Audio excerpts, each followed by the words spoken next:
Washington. When President Trump swept into the White House in January, some of his advisors confidently predicted that his victory would set off a populist wave across Europe, one that would scatter mainstream parties on the left and right, and tether Europeans to the same nationalist ideology that Mr. Trump espoused in the United States. It did not, in those days, seem a far-fetched proposition, with far-right parties ascendant across the continent. Now, with the French election starting this weekend, Mr.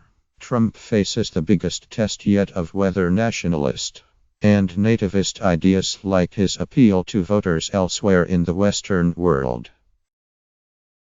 That may explain why the president decided to weigh in on the campaign as brashly as he did on Friday, writing on Twitter that the terrorist shooting in Paris would upend the election. "The people of France will not take much more of this," Mr. Trump said. "Will have a big effect on presidential election." Mr. Trump's election followed Britain's decision to leave the European Union, commonly known as Brexit, auguring the start of a populist wave.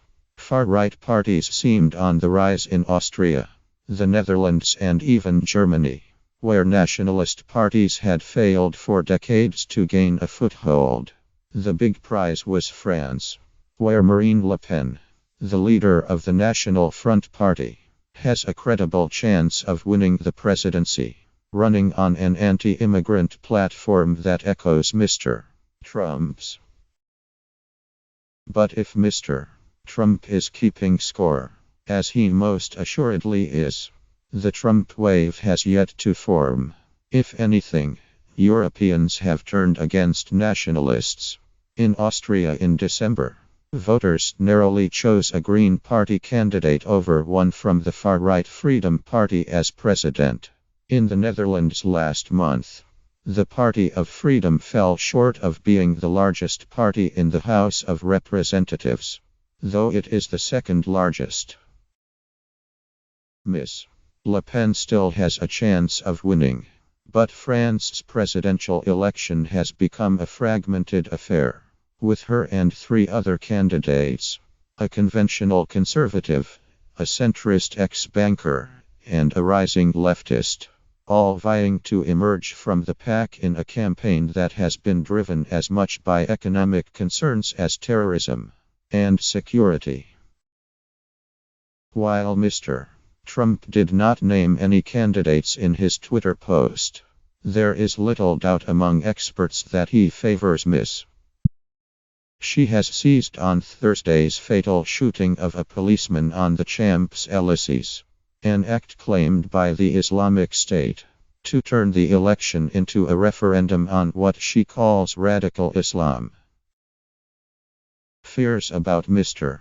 Trump's influence over European elections deepened after the disclosure that Breitbart News, the far-right website formerly run by his chief strategist, Stephen K. Bannon, planned to open offices in Paris and Berlin. Mr. Bannon has cut his ties with Breitbart, and though many are convinced that the White House still exerts influence over its coverage, the website has also been critical of the Trump administration and angered Mr. It is not clear whether the White House has tried to influence the election in France in other ways. Mr. Bannon did not return a request for comment. Some European diplomats said the greater threat of interference was not from the United States but from Russia, which has used internet trolls and fake news to disrupt European elections, much as it did during the 2016 United States presidential campaign. American presidents generally avoid meddling too obviously in the politics of other countries, though there is plenty of precedent for their trying to influence outcomes in less obvious ways. Mr. Trump has little use for such diplomatic niceties. Soon after being elected, he publicly advised the British government to appoint the pro-Brexit leader, Nigel Farage, as ambassador to the United States. Even President Barack Obama, who tried to avoid being accused of meddling, got into trouble when he warned Britain, before the Brexit referendum, that it would go to the end of the line in future trade negotiations with the United States if it voted to leave the European Union. This week, Mr. Obama's aides played down the significance of a phone call on Thursday between him and Emmanuel Macron, the former banker and independent candidate, who urged the French not to overreact to the shooting in Paris. "They want France to be afraid," Mr. Macron said, sounding a lot like Mr. Obama.